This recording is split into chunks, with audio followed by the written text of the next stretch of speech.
시간 주신 말씀을 가지고 어려움이 끝나지 않을 때라는 제목으로 하나님의 말씀을 나누겠습니다. 거짓을 거절하고 정직을 선택하였던 바울, 우리가 지난주에 살펴보았던 그의 모습이었습니다. 그러나 정직을 선택했던 그가 여전히 있는 곳은 차디찬 어두운 감옥이었습니다. 오늘 본문은 아닌데요, 바로 전장인 사도행전 24장 27절의 말씀, 사도행전 24장 27절의 말씀을 함께 읽겠습니다. 시작. 2년이 지난 후 벨릭스의 뒤를 이어 보르기오 베스도가 총독이 됐습니다. 그러나 벨릭스는 유대 사람들에게 환심을 사려고 바울을 그대로 감옥에 내버려 두었습니다. 우리는 지난주 바울을 신문했던 총독 벨릭스가 어떠한 인생을 살았는가 잠깐 살펴보았어요. 그는 노예 출신이었다고 했는데 여러분 기억하세요? 그 벨릭스라는 이름에 담긴 그 의미가 럭키, 그러니까 운이 좋다라는 거예요. 그의 이름 그대로 운 좋게 어쩌다 총독의 자리까지 올랐던 사람이었습니다. 일명 어총, 어쩌다 총독이 된 사람. 죄송합니다. 그래서 그는 사람들의 눈치를 보며 살았대요. 사람들이 조금만 자신에게 등을 돌려도 불안해서 견디지 못하는 사람이었습니다.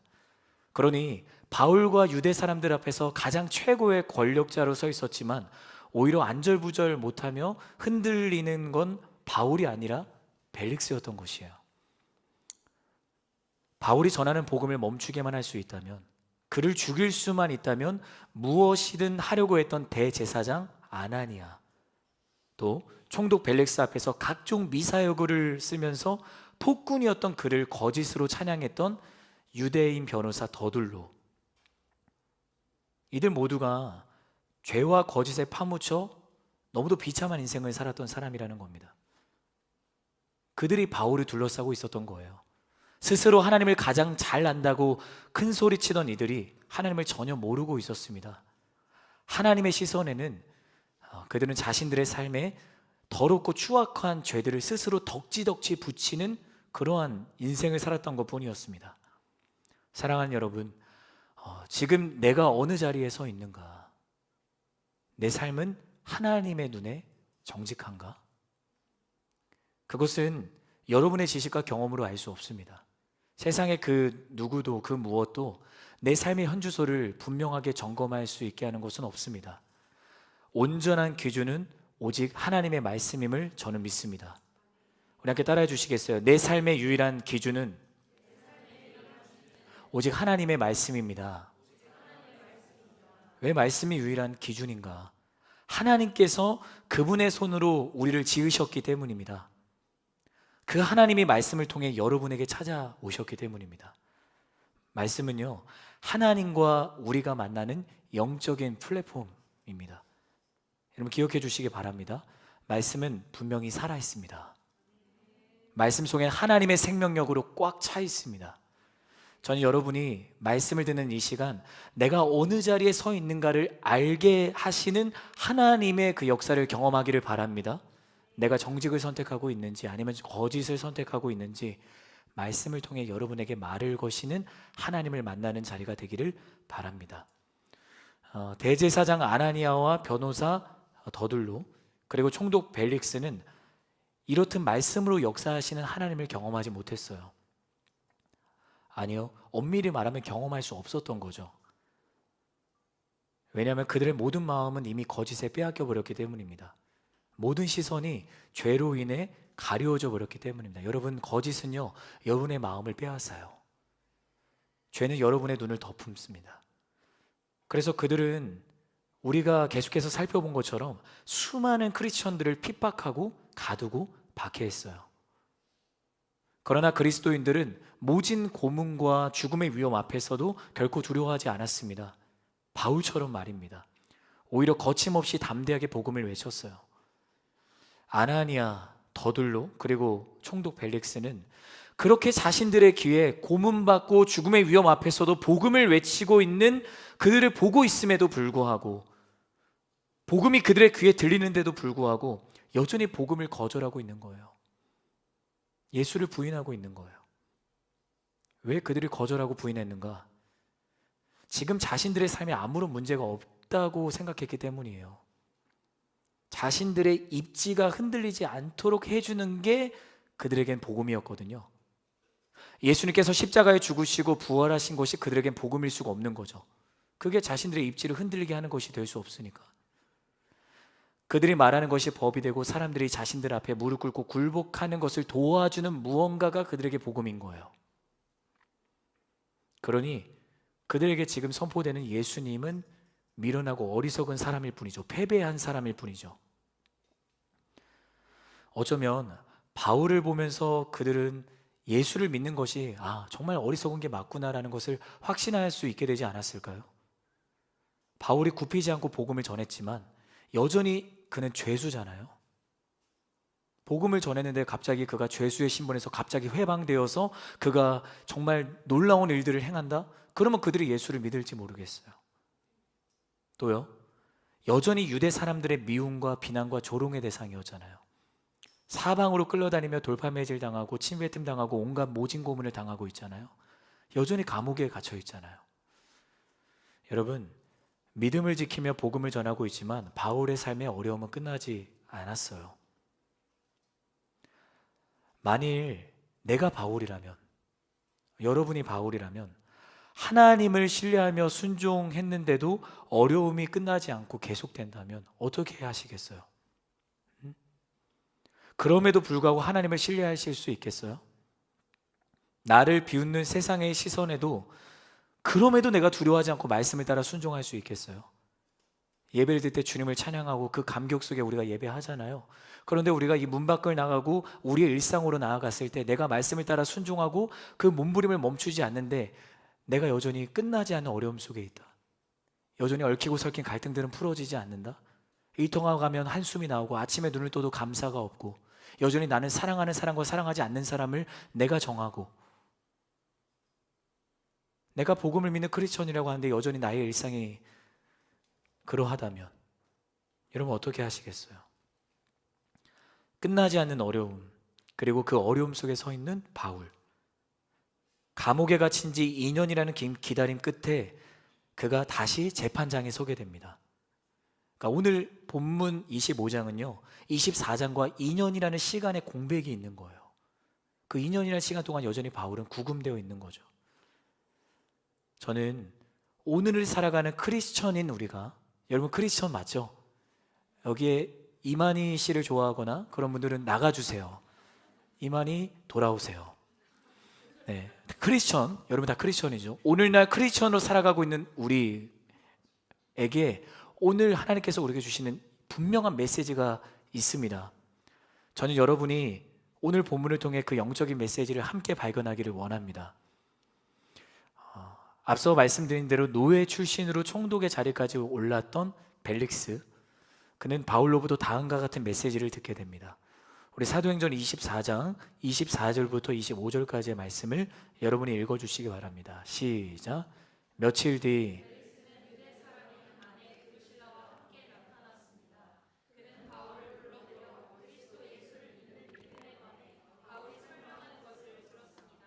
바울이 정의와 자기 절제와 다가올 심판에 대해 설명하자 벨릭스는 두려워하며 말했습니다. 이제 됐다. 가도 좋다. 내가 편한 시간에 다시 부르겠다. 바울은 벨릭스에게 복음을 전하고 있는 거예요. 그러나 벨릭스는 복음을 듣고서도 사람들의 눈치를 보고 그들의 환심사기에 바빴습니다. 돈만 밝히는 인생을 살아가다가 결국에는 그 당시에 가이사 황제였던 네로 황제에게 소환을 당해서 총독의 자리에서 내려오게 돼요. 하나님이 아니라 사람에 매이고 사람의 눈치를 보고 사람의 환심을 사기 위해 살아가는 인생의 결과가 어떠한가를 우리는 벨릭스의 삶을 통해 보게 되는 것입니다. 벨릭스는 혹시 바울이 자기에게 뇌물을 바치지 않을까라는 헛된 기대를 갖고 그를 구금시켜 놓고 수시로 불러들여서 함께 이야기를 나누어요. 그때 두 사람이 무슨 이야기를 나누었을까? 본문은 이야기해주고 있지는 않지만 벨릭스는 계속해서 바울에게 뇌물을 너가 나에게 주면 내가 이렇게 해줄게라고 회유하지 않았을까요? 그러나 바울은 전혀 흔들리지 않고 복음 되시는 예수님만을 전했을 거예요. 그렇게 2년이라는 긴 시간을 벨릭스가 바울을 붙들고 있었던 거죠. 자, 누군가에게는 인연이 비참한 여정이 되었고 다른 누군가에게는 인연이 영광스러운 여정이 되었어요. 여러분은 누가 비참한 여정을 보냈다고 생각하세요? 누가 영광스러운 여정을 살았다고 생각하세요? 바울인가요? 아니면 벨릭스인가요?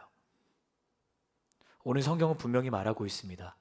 오늘도 말씀을 통해 우리에게 다가오시는 하나님은 벨릭스가 비참한 인생이었고 바울이 영광스러운 인생이었음을 말씀하세요. 사랑하는 여러분, 세상 한복판 가운데 그리스도인으로 살아가시면서 여러분이 하나님 보실 때 영광스러운 인생입니다. 그것을 믿는 저와 여러분이 되기를 주님의 이름으로 축복합니다. 벨릭스와 같이 주님 모르고 은혜 바깥에 있는 이들, 순종하지 않고 그 순종할 수 있는 시간에 자신들의 이름을 드러내고 노력하며 자신들의 삶의 이력서를 화려하게 채워가는 이들을 보면서 사단은 우리를 비교의식 속에 빠뜨리고요, 죄의 자격지심 속에서 우리가 정말 갈팡질팡하게 만들거든요. 그냥 내가 이 시간에 노력하고 말지. 그렇지 않습니다. 하나님께서는 여러분의 순종을 기억하시고 여러분의 그 삶을 영광스럽다 말씀하실 것입니다. 나의 한 주는 어떠했는가? 여러분의 일주일은 어떠셨어요? 우리 잠깐 한번 그 나의 일주일을 좀 더듬어 볼까요? 내 일주일이 어떠했는가? 벨릭스와 같이 하나님이 아닌 헛된 우상에 눈이 먼 비참한 한 주였는가? 아니면 바울처럼 예수님께 눈이 먼 영광스러운 한 주였는가? 저는 예수 그리스도를 믿는 그리스도의 삶이 가장 영광스러움을 믿고 여러분이 그런 영광스러운 한 주를 살아가기를 바랍니다.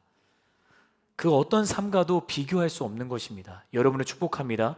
여러분의 매일이 예수님께 눈이 먼 영광스러운 여정이 되기를 바랍니다. 거짓이 아닌 정직을 선택하는 삶이 되기를 바랍니다.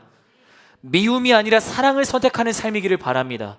낙담이 아니라 기쁨을, 절망이 아니라 감사를 선택하며 살아가는 리얼 크리스찬으로 살아가게 되기를 예수 그리스도의 이름으로 축복합니다. 결국 벨릭스는요, 죄로 인해 스스로 망하는 인생이었던 거예요. 그의 끝이 그것을 증명해 주잖아요. 벨릭스는 바울에 대한 판결을 제대로 매듭짓지 않아요. 왜냐하면 사람들의 눈치를 보고 있었거든요.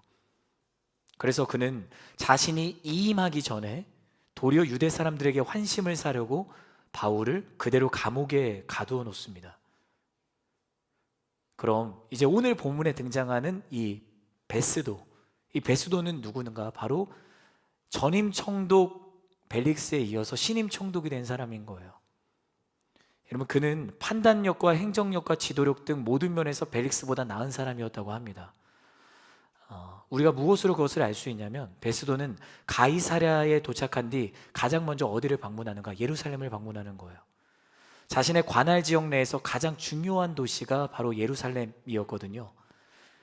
가이사랴에서 예루살렘까지 거리가 얼마나 되었냐면 약 100여 킬로미터가 되었다고요. 당시에는 뭐 따릉이도 없었고요, 뭐 그렇게 빠른 차가 없었거든요. 그러니까 뭐 걸어가야겠죠, 마차를 타거나. 그런데 베스도가 부임한 지 3일 만에 예루살렘으로 올라갔다는 내용을 통해서 우리는 얼마나 그가 성실하고 부지런했는가를 미루어 짐작할 수 있는 것입니다. 우리 오늘 본문 2절의 말씀 함께 읽겠습니다. 시작. 대제사장들과 유대 지도자들이 베스도 총독의 예루살렘 시찰의 주된 목적은 무엇이었는가? 바로 예루살렘의 유력자들을 만나는 것이었습니다. 유력자들은 대제사장들과 사내들인 공회의 70여 명의 의원들, 장로들이었던 거죠. 이들은요, 베스도 신임 총독을 만나자마자 기다렸다라는 듯이 바울을 고소합니다.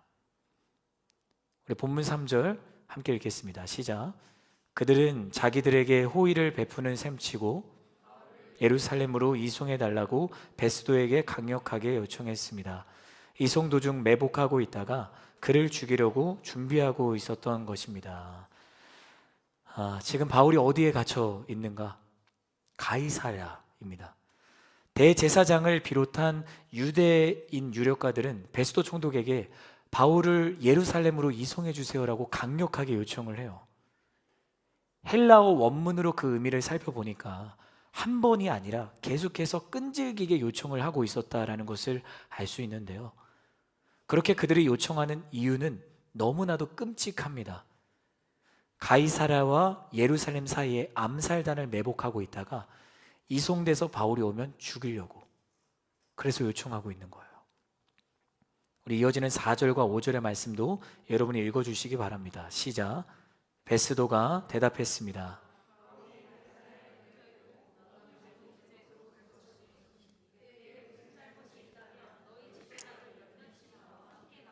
그곳에서 고소하도록 하라. 베스도는 바울을 암살하는 그들의 마음을 꿰뚫어 보기라도 한 것 같아요. 그들의 요청을 단호히 거절합니다. 오히려 자신이 바울이 묶여있는 가이사랴로 곧 내가 복귀를 하니까 정말 당신들이 바울을 고발하기를 원한다면 나와 함께 가이사랴로 갑시다. 그리고 나서 고발하면 되지 않습니까? 라고 이야기를 하는 거예요. 여기서도 벨릭스와 베스도의 차이를 알 수 있는 거죠. 벨릭스였다면 바로 그 요청을 받아들이고 바울을 가이사랴에서 예루살렘으로 이송했을 거예요. 사람 눈치 보는 인생이었으니까. 자, 본문 25장을 우리가 지금 보고 있는데, 우리 25장을 보면서 우리는 사도행전 23장과 24장의 내용을 아마도 여러분이 기억하신다면 되게 많이 겹친다라는 생각을 하실 거예요. 마치 데칼코마니처럼 겹쳐지는 내용들이 반복되고 있음을 오늘 본문을 통해서 알 수 있는데요. 바울이 예루살렘에서 로마 군대의 요새에 갇혀 있을 때 40여 명의 암살단원들을 유대인 유력자들이 준비를 해서 매복해 있다가 바울을 죽이기 위해 준비하고 있었거든요. 그런데 그 음모를 전해들은 천부장이 한밤중에 군인 470명을 동원해서 바울을 가이사랴로 이송을 합니다. 그러자 대제사장 아나니아와 장로들, 그리고 돈을 주고 고용했던 변호사 도들로와 함께 그들이 가이사랴까지 직접 찾아가는 거예요. 바울을 죽이려고 그들이 지금 성실하게 움직이고 있는 거죠. 희한하게도 오늘 본문에서도 똑같은 내용이 반복되고 있는 것입니다. 24장과 25장 사이에 얼마나 시간의 차이가 있다고요? 2년. 2년이라는 시간이 흘렀음에도 대제사장들과 유대인 지도자들은 2년 전과 똑같은 죄의 모습을 반복하고 있다는 거예요. 이해가 되세요? 여러분, 대제사장들과 장로들은 유대 사회에서 종교 지도자들이었어요. 제가 종교 지도자라고 하니까 이런 나쁜 사람들이라고 하지만 유대인들 중에 신앙의 본보기가 되어야 되는 사람들이 이들이었습니다. 그들은 당시 예루살렘 성전에 나아가서 매일 각종 제사를 하나님께 드렸던 사람들이었습니다. 일주일에 한 번씩만 제사를 드려도, 그러니까 오늘날로 말하면 예배죠. 예배를 드려도 그들이 100번이 넘는 예배를 하나님께 드리는 거잖아요. 지난 2년 동안 그토록 많은 예배를 하나님께 드렸음에도 불구하고 그들의 삶은 전혀 변화된 것이 없는 것이에요. 그들은 2년 전과 똑같이 죄 없는 바울을 증오했고요, 미워했습니다. 2년 전과 똑같이 암살단을 동원해서 바울을 죽이려고 하는 것입니다. 결국 지난 2년 동안 그들이 성전에 나와서 하나님께 드렸던 그 숱한 예배가 가짜였던 거예요. 가짜. 겉만 번지르르 하고 속은 텅 빈 종교적인 행위에 불과했던 것입니다. 그러니 그 예배를 하나님이 기뻐 받으실 리가 없는 것입니다. 형식적이고 종교적인 가짜 예배인이 그들의 삶이 변화될 수가 없는 것입니다. 사랑하는 여러분, 내가 드리는 예배는 어떤 예배인가? 내가 드리는 예배는 어떤 예배인가? 예배 전과 후의 삶에 어떠한 삶의 변화가 있는가? 저는 여러분이 참된 예배를 드리기를 바랍니다. 우리 서로를 향해서 이렇게 인사해 주시겠어요? 참된 예배를 드립시다. 하나님 앞에서 정직한 예배를 드리시기 바랍니다. 참되고 정직한 예배는 그리스도인의 신앙생활의 가장 중요한 핵심입니다. 여러분, 예배가 살아야 삶이 변화됩니다. 여러분, 이거 아멘으로 응답해 주시기 바랍니다. 예배가 살아야 삶이 변화됩니다. 예배 가운데 만난 하나님, 그 안에서 누린 하나님의 은혜와 능력으로 세상에서 일주일이라는 그 언덕을 내가 그리스도인답게 넘을 수 있는 것입니다. 저는 여러분의 예배가 그러한 하나님 앞에서의 참된 예배가 되기를 바랍니다. 여러분이 항상 기도 제목으로 가지고 나올 때, 하나님, 내 인생은 왜 변화되지 않습니까? 기도 제목이 잘못된 거예요. 내가 하나님을 참되고 정직하게 예배한다면 우리의 삶은 변화되지 않을 수가 없습니다. 여러분, 예배와 삶은 뗄 수 없습니다. 따라해 주시겠어요? 예배와 삶은 뗄 수 없습니다. 그래요. 이 둘을 분리해서 생각할 수가 없는 것입니다. 삶이 없는 예배는 겉만 그릇들 뿐 하나님이 기뻐하시지 않고요. 예배가 없는 삶 역시 변화될 수 없습니다.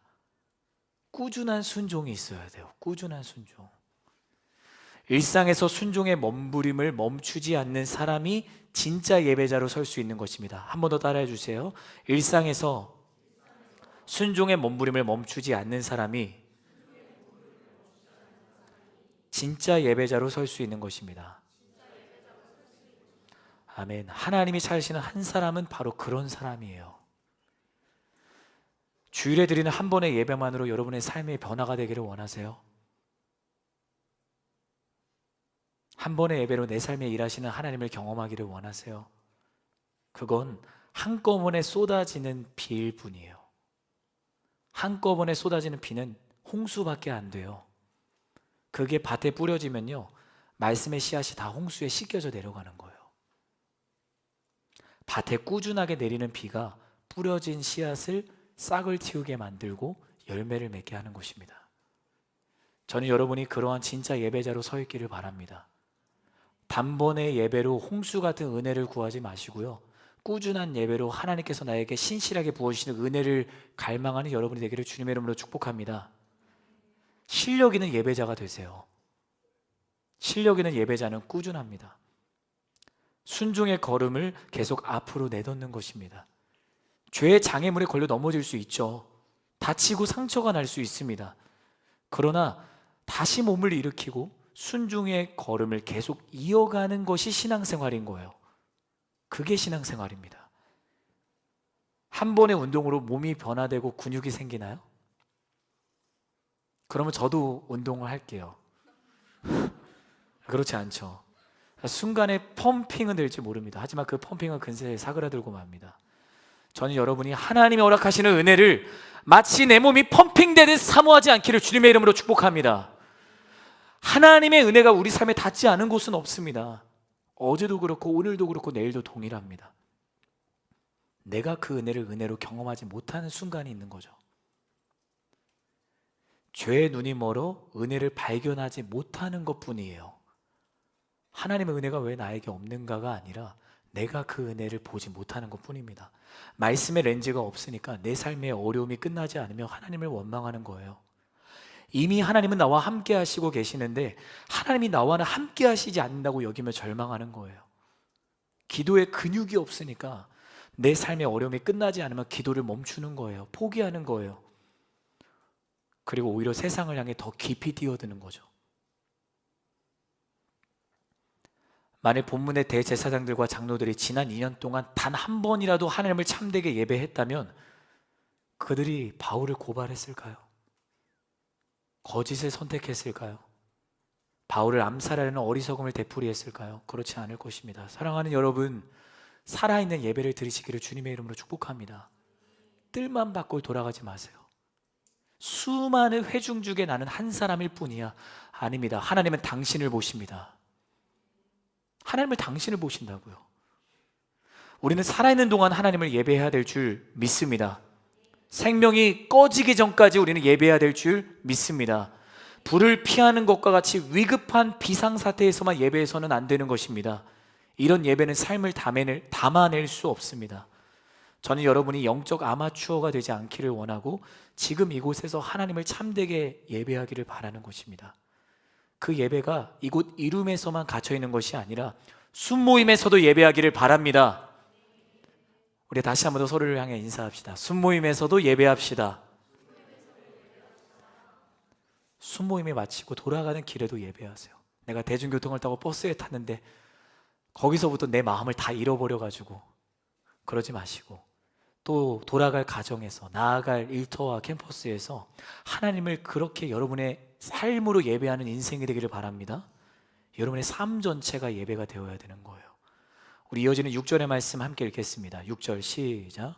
8일에서 10일 정도 그들과 함께 지내고 난 베스도는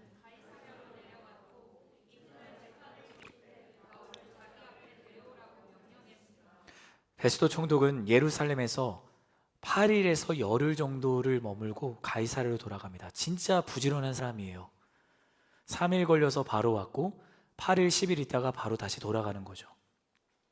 새롭게 부임한 총독들은요, 자기 관할 지역의 첫 현지 신차를 나갈 때 연일 호화스러운 접대를 받느라 많은 나날들을 보냈다고 합니다. 그게 당시의 관례였다고 해요.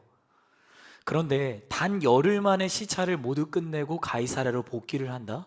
얼마나 이 베스도가 성실하고 부지런한 사람이었는가를 다시 한 번 더 알 수 있게 되는 것입니다. 이튿날 베스도는 재판을 소집해서 바울을 자기 앞으로 데려오라고 명령을 합니다. 바울이 나타나자 예루살렘에서 베스도와 함께 따라온 대제사장 무리가 바울을 둘러쌉니다. 한번 여러분 머릿속에 그려보세요. 자, 둘러쌉니다. 그러고는 바울을 향해 여러 가지 죄목을 물어서 그를 또다시 고소하는 것이 아니겠어요? 그러나 그들은 고소할 뿐 죄를 입증할 만한 증거를 대지 못합니다. 거짓은 반드시 들통납니다. 왜 그런가? 바울이 오로지 복음 전하는 것밖에 하지 않았거든요. 바울은 자신만의 무죄만을 변론할 뿐 이들이 자신을 고발하고 비난하더라도 그들에 대한 미움과 징후를 선택하지 않아요. 그냥 나의 죄 없음을 이야기할 뿐이었습니다. 2년이 지난 오늘 신임 총독 베스도와 여전히 자신을 죽이려는 유대인 유력자들 가운데 바울은 이렇게 변론합니다. 우리 오늘 8절 말씀인데요, 다시 한번 읽도록 하겠습니다. 시작. 그러자 바울이 자신을 변론했습니다. 나는 유대 사람의 율법이나 성전이나 가이사에게 죄 지은 것이 전혀 없습니다. 바울의 확고한 진술을 들은 베스도는 그에게 예루살렘으로 올라가서 내가 입회를 할 테니까, 자, 예루살렘으로 돌아가면 어떠한 회의가 열리는 거예요? 산헤드린 회의. 내가 산헤드린 회의를 열 테니까 거기서 너 재판 받을래? 라고 베스도가 그렇게 지금 이야기를 하는 거예요.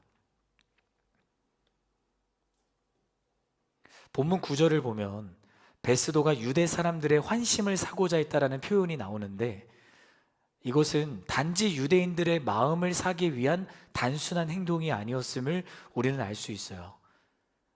만일 베스도가 전임 총독이었던 벨릭스처럼 사람들의 눈치를 보고 환심을 사기 위해서 그런 목적으로 그가 그렇게 이야기를 했다면 이미 예루살렘으로 시찰 갔을 때 바울을 데리고 왔다니까요. 베스도는 바울이 자신의 제안을 받아들이지 않을 거라는 걸 이미 알고 있었습니다.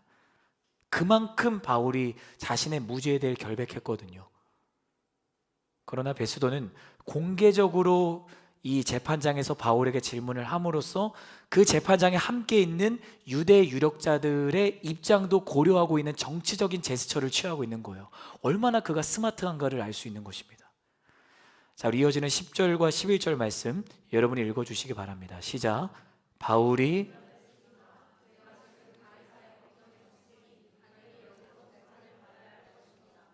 총독께서도 잘 아시다시피 나는 유대 사람들에게 잘못한 일이 없습니다. 그러나 만약 내가 사형받을 만한 죄를 지었다면 죽음을 달게 받겠습니다. 그러나 이 유대 사람들이 나를 고소한 내용이 사실이 아니라면 어느 누구도 나를 그들에게 넘겨줄 권리가, 나는 가이사에게 상소합니다. 아멘. 정말 베스도가 예상한 대로 바울은 그의 제안을 단호하게 거절을 하고 있는 거예요. 내가 지금 가이사의 법정에 섰으니 당연히 여기서 재판을 받아야 합니다. 저는 유대 사람들에게 잘못한 일이 없습니다.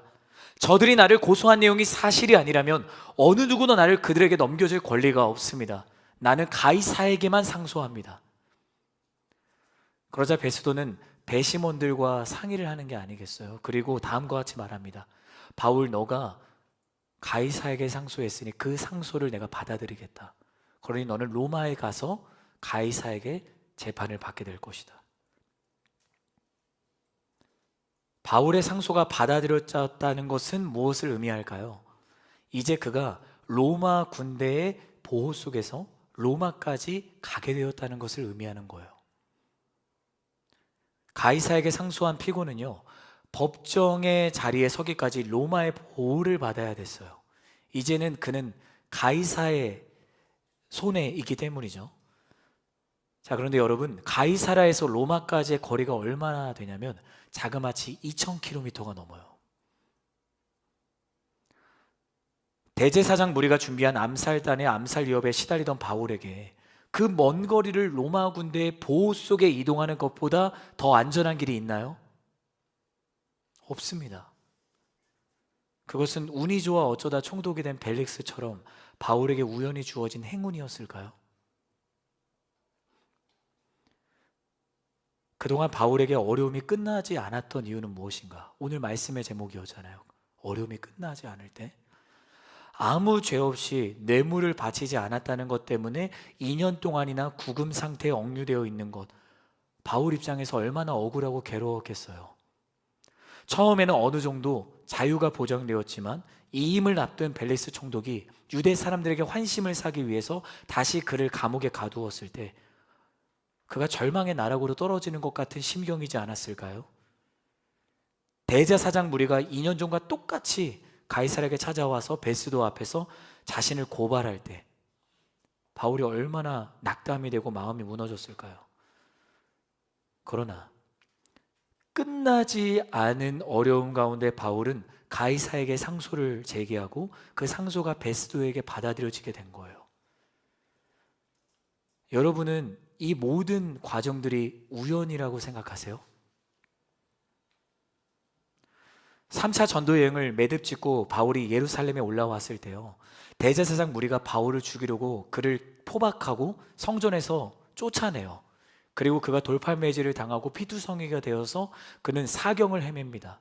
그러다가 그가 법정 앞에 서게 되고 사내들의 공회 앞에 서게 되고 그리고 다시 한 번 더 감옥에 갇히고 벨릭스 앞에 서게 되고 그리고 구금되고 2년 동안 그가 벨릭스의 조롱을 받다가 이제는 베스도가 총독이 되자 가이사랴에서 다시 한 번 더 재판장에 서는 그 모든 과정, 자, 어려움이 끝나지 않은 것처럼 세상의 시선에서는 그렇게 보이죠.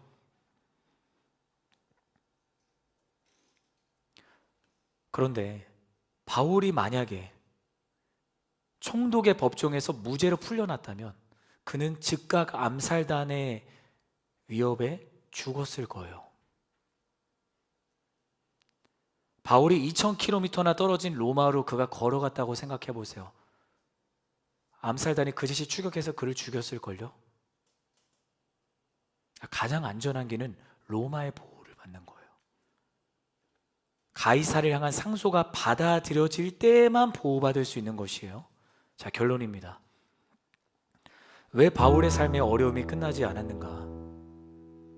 자, 우리가 23장부터 24장, 25장까지 우리가 그의 삶의 스토리를 쭉 봤어요. 그런데 그의 어려움은 끝나지 않아요. 왜 바울의 삶의 어려움이 끝나지 않았는가? 그가 로마에 가서 복음을 전해야 되는 사명이 있었기 때문입니다. 하나님께서 바울을 향해 너가 로마에 가 복음을 담대하게 전해야 할 것이다 라고 말씀하셨잖아요. 그 말씀이 온전히 성취되기 위해서 하나님이 그 끝나지 않는 어려움 속에 바울을 이끄신 거예요. 세상의 시선에서는 복음 때문에 예수의 눈이 멀어 스스로 어려움을 자초한 비참한 인생이었을지 모릅니다. 그러나 하나님은 아니었습니다. 바울의 삶의 끝이 보이지 않았던 어려움은요, 그에게 허락하신 사명이 온전히 맞춰지기 위해 하나님이 이미 준비하신 은혜의 통로였던 거예요. 어려움이 은혜의 통로였던 겁니다. 바울이 베스도 총독을 만나기까지, 가이사에게 상소하기까지 얼마나 걸렸다고요? 2년. 아니, 그보다 더 긴 시간을 바울은 고통과 고난의 시간 속에 살아가고 있었을 것입니다. 바울이 어떻게 이 기나긴 고통의 시간을 인내할 수 있었는가? 자신 곁에 서 계신 하나님을 믿고 있었기 때문입니다. 자신이 매질당할 때, 피투성이가 되어 사경을 헤매고 있을 때 주님은 그 곁에 서 계셨습니다. 대제사장 아나니아와 사내들인 공회 회원들과 같이 둘러싸여 있을 때 하나님이 그 재판정에 함께 서 계셨습니다. 2년이라는 긴 시간 동안 구금되어 벨릭스의 조롱의 대상이 되었을 때 하나님은 그곳에 함께 계셨습니다. 또다시 감옥에 갇히고 베스도 총독 앞에 서서 가이사에게 상소하는 오늘까지 하나님은 바울과 함께 하셨습니다. 여러분, 이것을 믿으시기를 주님의 이름으로 축복합니다. 그래서 바울을 인내할 수 있었던 것입니다. 하나님이 그 바울의 끝나지 않는 어려움 속으로 들어오신 거예요. 그 어려움 속에 함께 하신 거예요. 여러분, 우리가 그러한 고백을 하잖아요. 주님이 내 안에 계신다. 여러분, 이것을 믿으십니까? 이걸 믿는 사람의 인생은 어떠한 삶이냐면, 내 안에 주님이 계시잖아요. 성령이 계시잖아요. 그러면 내가 지금 둘러싸여 있는 그 어렵고 고난의 상황 속에 내 속에 계신 주님이 함께 그 어려움 가운데 계시는 거예요. 여러분, 이것을 믿으십니까? 그래서 히브리서 기자가 이렇게 이야기를 하잖아요. 주님이 먼저 고난받으셨기 때문에, 주님이 먼저 시험당하셨기 때문에 시험당하는 자를 도우실 수 있느니라. 저는 이 말씀을 믿습니다. 그 말씀을 믿는 저와 여러분이 되기를 예수님의 이름으로 축복합니다. 어려움이 끝나지 않을 때 어떻게 인내할 수 있는가? 어떻게 그 고통과 괴로움, 좌절과 정망을 참고 기다리며 견딜 수 있는가? 하나님의 함께 하심을 믿는 것입니다. 그냥 함께 하시는 게 아니죠. 어려움 속에 뚫고 들어오셔서 여러분의 곁에 함께 하시는 줄 믿습니다. 이 사실을 믿으시기를 바랍니다. 바울을 부르신 하나님, 그 하나님이 여러분의 하나님이신 줄 믿습니다. 끝나지 않는 어려움 속에서 바울과 함께 하신 하나님이 여러분의 하나님이신 줄 믿습니다. 모든 어려움을 바울을 지키시고 이끄신 은혜로 바꾸신 하나님, 하나님은 오늘도 역전하시는 줄 믿습니다. 그 역전하시는 하나님이 여러분의 하나님이십니다. 지금 여러분이 어떠한 상황에 처해있든 하나님을 신뢰할 때 그 어려움 속에 곁에 계시는 하나님이 그 어려움들을 인내하고 견디게 하실 줄 믿습니다. 인내하시며 그 인내 가운데 소망을 선포하시는 하나님을 만나는 예배의 자리가 되기를 예수 그리스도의 이름으로 축복합니다. 그래서 그 어려움의 자리가 주님과 함께하기 때문에 내가 가장 참된 쉼을 누리는 안전한 자리라고 여러분의 입술에서 고백하게 될 거예요. 시편 23편, 자신의 사랑하는 아들 압살롬의 그 반역으로부터 고통받는 인생이었지만 다윗은 여호와는 나의 목자시니 내가 여전히 푸른 풀 받으러 거합니다라고 그걸 고백했잖아요. 알아요. 우리가 그리스도인으로 걸어가는 길 여전히 녹록하지 않고요, 내가 순종의 걸음을 내딛는 게 여전히 수치를 당할 것 같아요. 일터와 캠퍼스와 가정에서 내가 여전히 그 좁고 협착한 길을 걸어가는 것이 세상의 시선에서 너무나도 우스꽝스러운 것 같아요. 하지만 여러분 기억하십시오. 하나님이 아시고요, 그 어려움 속에 하나님이 여러분과 함께 하십니다. 그러니 우리가 지나는 밤은 더 이상 밤이 아닌 거예요. 영원한 빛이 되신 주님이 내 모든 밤과 같은 공간을 환하게 비춰주십니다. 그러한 은혜가 여러분의 은혜가 되기를 원하고요, 모든 순모임의 은혜가 되기를 원하고요, 여러분의 가정에 펼쳐지는 은혜가 되기를 원하고, 그러한 매일의 삶이 되기를 주님의 이름으로 축복합니다. 우리 시간 그렇게 소망하는 자들마다 자리에서 함께 일어나셔서 우리 주님을 찬양하며 나가겠습니다.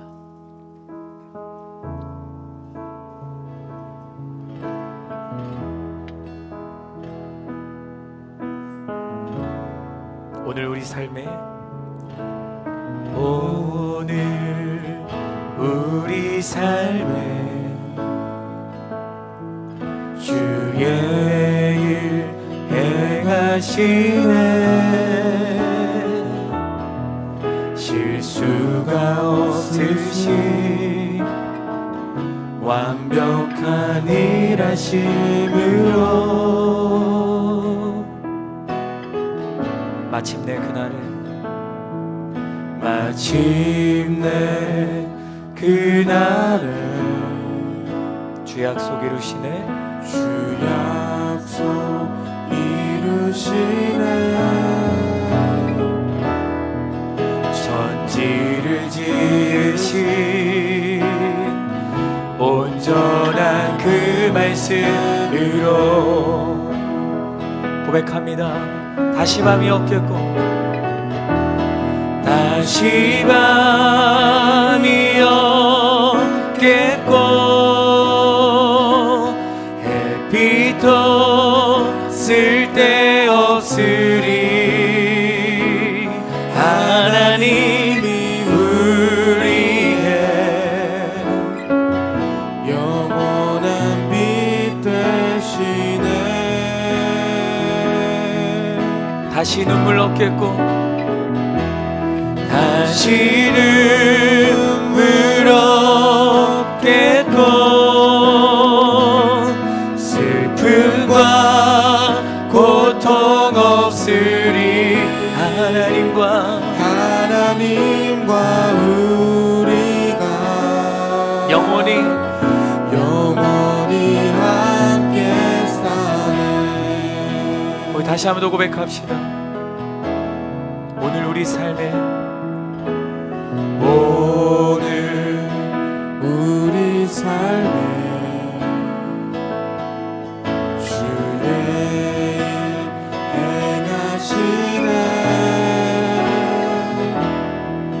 실수가 없으신 완벽한 일하심으로. 이것이 우리의 고백입니다. 마침내 그날에 그날에 주 약속 이루시네. 천지를 지으신 온전한 그 말씀으로. 자, 우리 하나님께 두 손을 높이 들고 고백합시다. 다시 밤이 없겠고 다시 밤이 없겠고 햇빛도 쓸데없으리 하나님이 우리의 영원한 빛 되시네. 다시 눈물 없겠고 다시 눈물 없겠고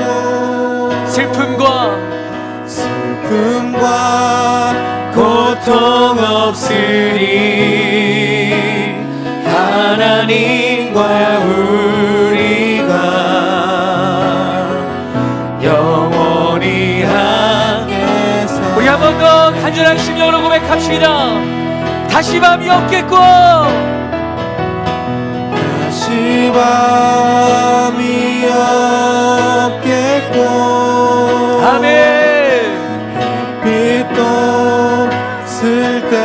쓸데없으리 하나님이 우리의